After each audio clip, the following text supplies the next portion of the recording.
Welcome to म Nepali channel. Subscribe, like, comment. बेलायती साम्राज्यको विस्तारमा सबैभन्दा धेरै योगदान दिने नेपाली मूलका मूलवासी युवाहरू। सन् 1814 देखि बेलायती सेनाको अग्रपंक्तिमा बेलायतको लागि लाखौं युवाहरूले आफ्नो ज्यान दिए। लाखौं बेलायतका दुश्मनलाई मारे। किन? केका लागि? हजारौं प्रश्न छन्। सही उत्तर कहीँ कतै पाइन्न। पाइए पनि आफ्नै आफ्नै उत्तर छ। चित्त बुझाउने कुनै यस्तो ठोस उत्तर भेटिन्न। बेलायतले बहादुर इमानदार लड्नकै लागि जन्मिएका, मार्नु र मर्नु नै गोर्खालीहरूको जीवनको उद्देश्य हो सम्म पनि भन्न र लेख्न भ्यायो। तिमी गोर्खालीहरू महान योद्धा हौ। तिमीहरूसँग जति कसैसँग पनि छैन। त्यसैले बेलायत, हामीले तिमीलाई यो सम्मान दिएका छौँ। तिम्रो देशबाट सबै युवाहरू हाम्रो सेनामा आउन आतुर छन्। तर तिमीहरू अरू नेपाली भन्दा विशिष्ट छौ। त्यसैले महारानीले तिमीहरूलाई छान्नुभयो। यस्तै यस्तै कुरा ती कलिला मस्तिष्कमा भरिदिए ताकि नुनको सोझो गर्ने नेपाली मूलवासीका छोराहरू बेलायतको लागि खुसी खुसी मर्न र मार्न सकुन्। कतिसम्म कठोर रहेछ रक्षा मन्त्रालय। आफ्ना नागरिकलाई बिहान ब्रेकफास्टमा इङ्ग्लिस ब्रेकफास्ट दिन्थ्यो, तर हाम्रा गोर्खालीलाई एक टुक्रा पाउरोटी दिएर पैसा जोगाउँथ्यो। तपाईँ अनुमान गर्नुहोस्, जाबो ब्रेकफास्टमा यति विभेद गर्नेले अरू केमा मात्र विभेद गरेन होला। तलब, भत्ता, लुगा, खाना, उपदान, पेन्सन, उपचार कुरा गरी साध्यै छैन। बेलायतले गोर्खाली माथि गरेको विभेद यति मात्र कहाँ हो र? युद्धमा जुत्तै नलगाइकन युद्ध लड्न पनि बाध्य बनाएको छ। पुल नभएको ठाउँमा हाम फाल्न लगाएर दशौं हजारले एकै पटक ज्यान दिएका छन्। उनीहरूलाई कोहीले खाइदिएको छ। यहाँ कुरा गरी साध्य छैन। पल पल छाती पोल्छ, उम्लिन्छ रगतहरू। त्यसै रहरले दुई पटक आमरण अनसन बसेका होइनन् सत्याग्रहीहरू। न म पल्टनको हो, न मैले पेन्सन पाउँछु, न मैले पल्टनको जीवनलाई भोग्ने मौका नै पाएको छु। मैले सुन्दा र उहाँहरूले भन्दा र महसुस गर्दा पनि मेरो छाती पोल्छ र मलाई गाह्रो हुन्छ भने जसले त्यो विभेद असमानतालाई भोगेका छन् उनीहरूलाई कति गाह्रो भयो होला, यो अनुमान गर्न पनि निकै कठिन छ।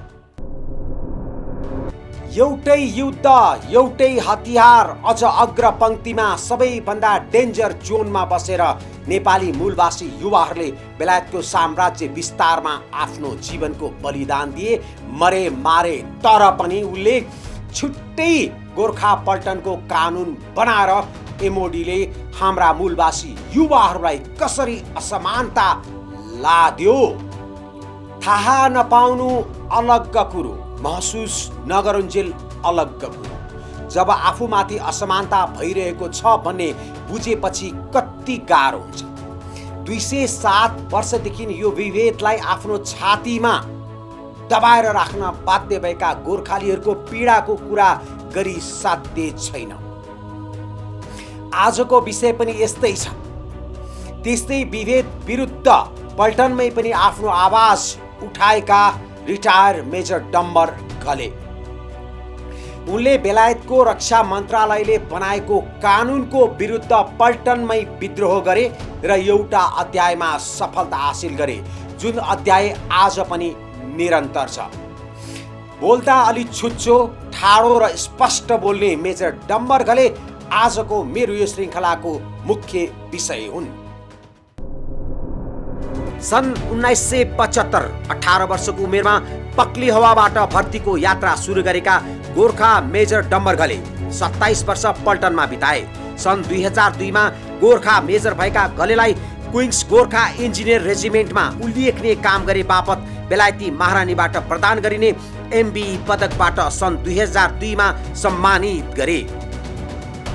मेजर घलेले पल्टनबाट अवकाश लिएपछि बेलायतमै ब्रिटिस रेजिमेन्टमा वेलफेयर अफिसर भएर 15 वर्ष सेवा गरे। उनी हाल आफ्नै जन्मथलो कास्की पोखरामा अवकाशको जीवन सामाजिक कार्यमा सक्रिय भइरहेका छन्। आफ्नो सिद्धान्त र अनुशासनलाई प्रमुख मान्ने स्वभावका मेजर घले पहिलो भेट हुनेलाई निकै घमण्डी छुच्चो लाग्छ। प्रवासी नेपालीहरूको साझा संगठन एएनआरएनए बेलायतका पूर्व अध्यक्ष समेत रहेका उनी बेलायतको एएनआरएनमा किङ मेकरका रूपमा पनि उत्तिकै चर्चित छन्। प्रश्न विचार राख्ने, आफूले लिएको जिम्मेवारी कुशलतापूर्वक सम्पन्न गर्न माहिर मेजर घले बेलायतले गोर्खालीमाथि गरेको असमानता विरुद्ध लड्ने धेरै थोरै अफिसरहरू मध्ये पर्दछन्। पल्टनमै हुँदा पनि असमानताको विरुद्ध बोल्ने लेख्ने मेजर घले अहिले पनि उत्तिकै जोसिला र छुच्चा छन्। रिटायर मेजर डम्बर घले एउटा प्रतिनिधि पात्र मात्रै हुन्। उनी जस्ता कयौं मूलवासीका छोराहरू छन् जसले त्यो असमानताको, अन्यायको पीडा आफ्नो छातीमा लिएर उभिरहेका छन्। मेजर डम्बर घले यस्ता अफिसर हुन्, उनले बेलायती महारानीबाट पाइने सबैभन्दा सम्मानित पद मध्येको एउटा एमपीई, यो तकमा पनि आफूमाथि भएको असमानताको अन्त्य नभएको र बेलायतले अझै पनि आनाकानी गरिरहेको भन्दै त्यो तकमा नै फिर्ता दिएका छन्। उनी एउटा अफिसर हुन्। सन् 1979 कोसोभो युद्धमा विपक्षीद्वारा राखिएको बम निष्क्रिय गर्ने क्रममा गोर्खा क्विन्स रेजिमेन्टका 2 जनाको घटनास्थलमा बम पड्किएर मृत्यु भयो। लेफ्टिनेन्ट ग्यारथ इभन र बलराम राई। यो घटना घट्दा मेजर घले एउटै बटालियनमा मेजर थिए। उनले बलराम राईको श्रीमतीको अनुरोधमा राईको शव नेपाल पुर्याउन निकै विद्रोह गर्नु पर्यो। बेलायती रक्षा मन्त्रालयको नियमअनुसार बेलायती सेनाको सर्भिसमा मृत्यु भएमा बेलायतमै दाह संस्कार गर्ने परम्परा यिनै मेजर डम्बर घलेले बलराम राईको शवलाई नेपाल पठाएर टोडेका हुन्। त्यस उपरान्त कुनै पनि गोर्खाली सैनिकको शव परिवारले जहाँ चाह्यो त्यही पुर्याइदिने नियम लागू भयो। कोसोभोमा बम पड्किएर मृत्यु भएका 27 वर्षीय राईको मृत्युले गोर्खा पल्टनमा आमूल परिवर्तन ल्यायो। आजको मितिमा सन् 1993 देखि गोर्खा पल्टनमा भर्ती भएका गोर्खा सेनालाई ब्रिटिस नागरिक सोसर, तलब, भत्ता, प्रमोसन लगायतका सुविधा समान छ। यी गोर्खा सैनिक राईको मृत्युले विश्व सामु बेलायती रक्षा मन्त्रालयले गोर्खा सैनिक र बेलायती नागरिक बीच गरिरहेको असमानताको पर्दा मात्र फास गरेन, 20औं शताब्दीमा पनि बेलायत जस्तो प्रजातन्त्रको जननी मानिने मानव अधिकारको विश्वमा वकालत गर्ने बेलायतको विभेदकारी नीतिप्रति विश्वले नाङ्गो रूपमा देखे। बेलायतले लाजले 1997 देखि भर्ती भएका गोर्खा सैनिकहरूलाई बेलायती सेनामा कार्यरत बेलायती नागरिक समान गर्ने निर्णय गर्यो। सोही घटनाले अफगानिस्तानमा कार्यरत गोर्खा पल्टनले विद्रोह गर्ने डरले सन् 1993 देखि भर्ती हुनेलाई समेत एउटै समानता दिन बाध्य भयो। स्वर्गीय बलराम राईको मृत्युले दिएको उपलब्धि हो आज नेपाली गोर्खालीहरूले समान हक पाइरहेका छन्। स्मरण के रहोस् भने कोसोभोमा यदि बलराम राईको मृत्यु नभइदिएको भए न यो संसारले गोर्खालीहरूमाथि बेलायतले गरेको विभेदको जानकारी पाउँथे, न आज 1993 पछि भर्ती भएका गोर्खालीहरूले आज पाइरहेको समानता नै पाउँथे। बलराम राई एउटाको मृत्युले बेलायतले गोर्खालीहरूलाई गर्ने व्यवहारमै ठुलो परिवर्तन मात्र ल्याएन, अहिले सबैले समानता भोगिराख्नु भएको छ। स्मरण फेरि पनि रहोस्, सन् 1993 देखि भर्ती हुनेहरूलाई मात्र।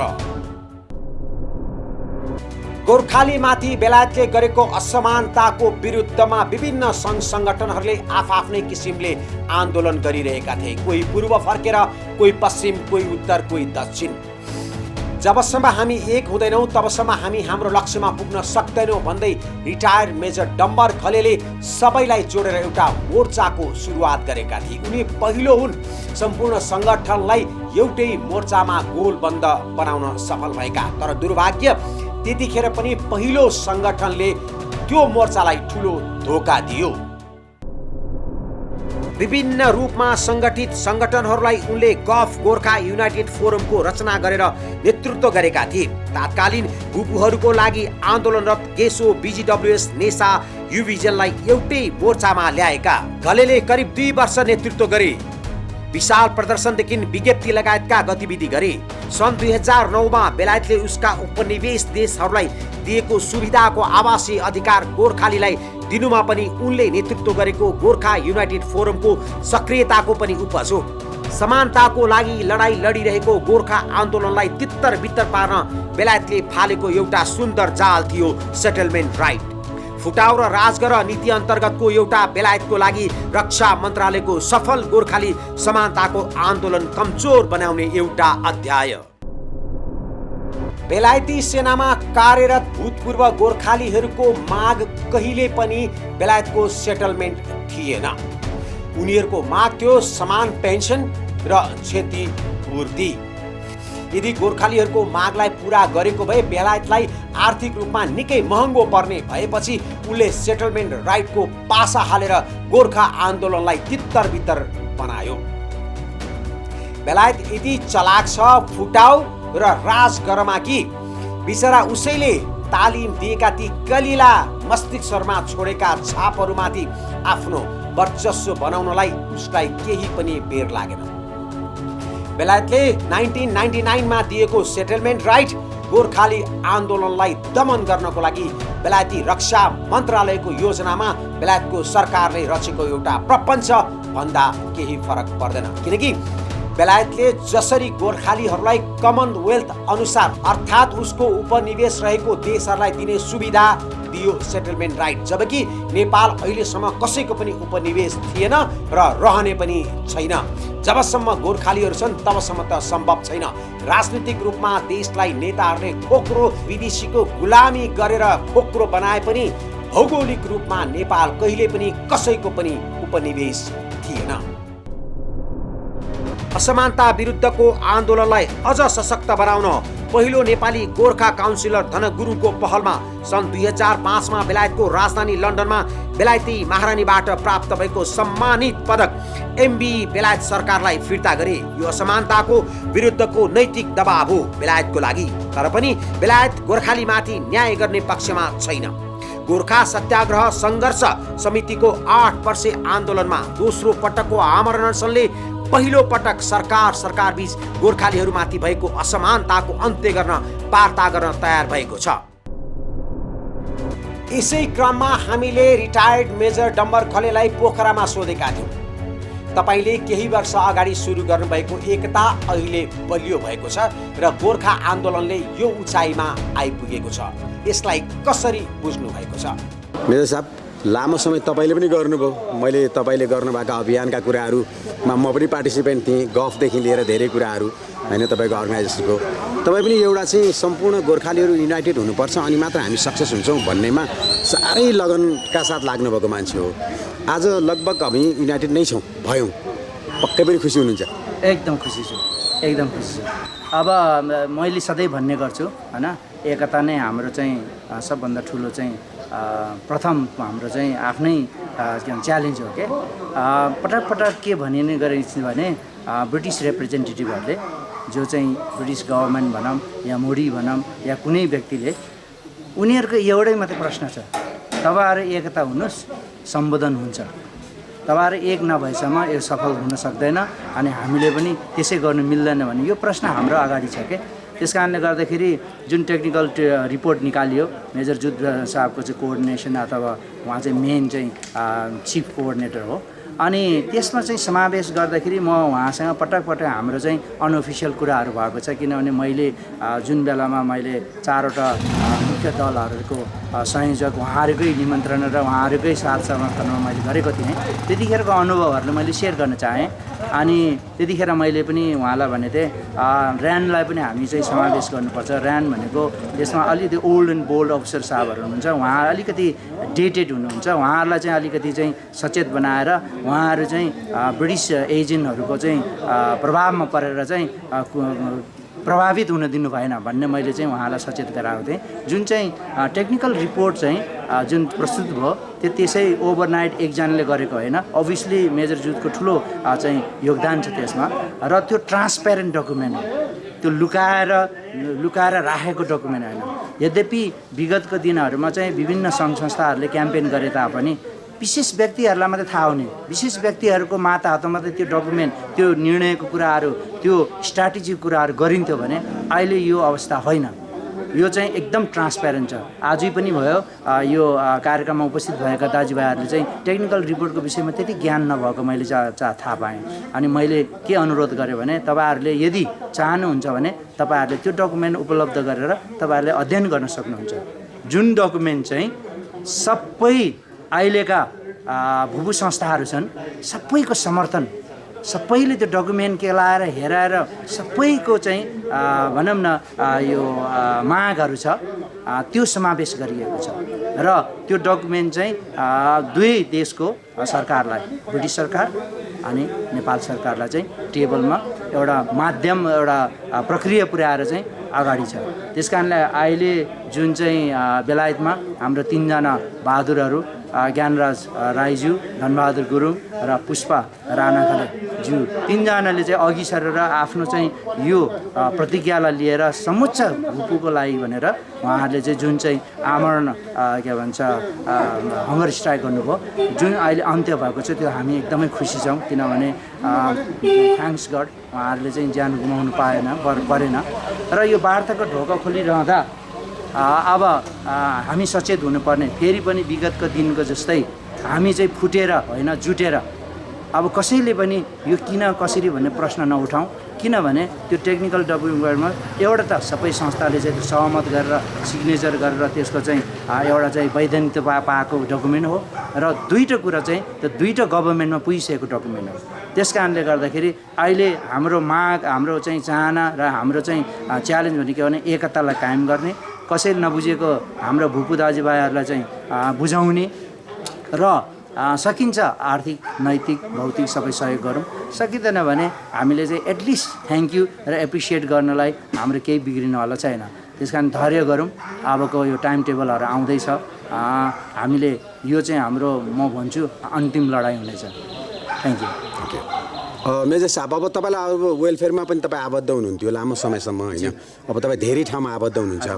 डिभाइड एन्ड रुल यतिखेर उनीहरूले गर्ने सम्भावना कतिको छ?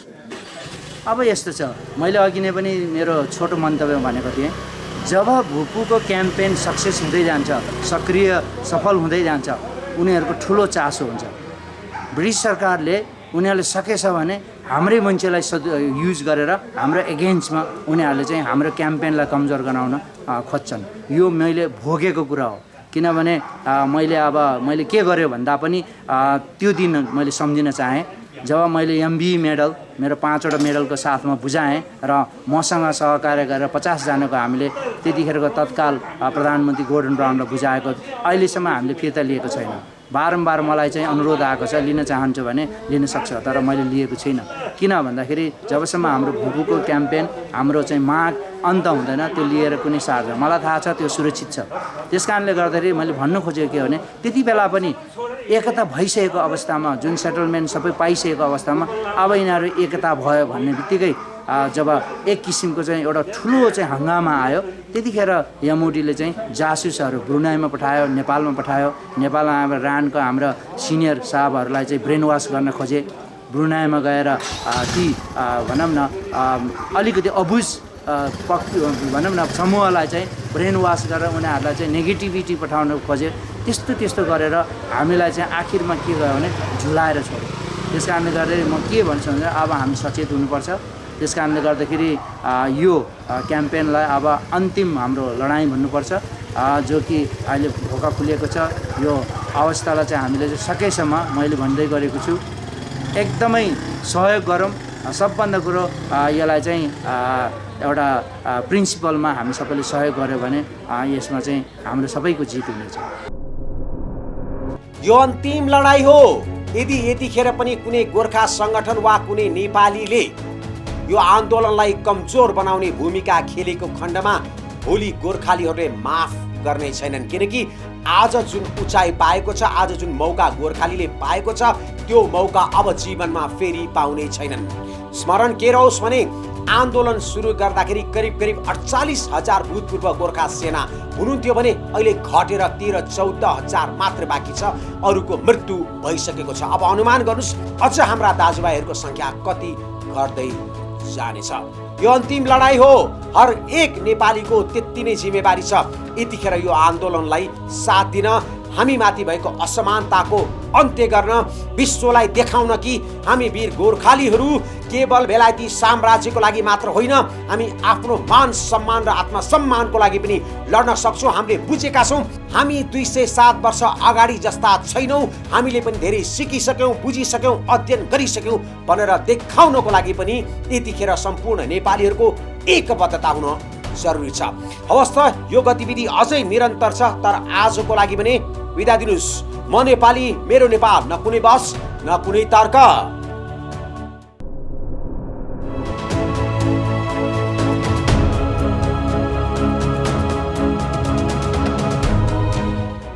वेलकम टु म Nepali channel. Like, comment, subscribe.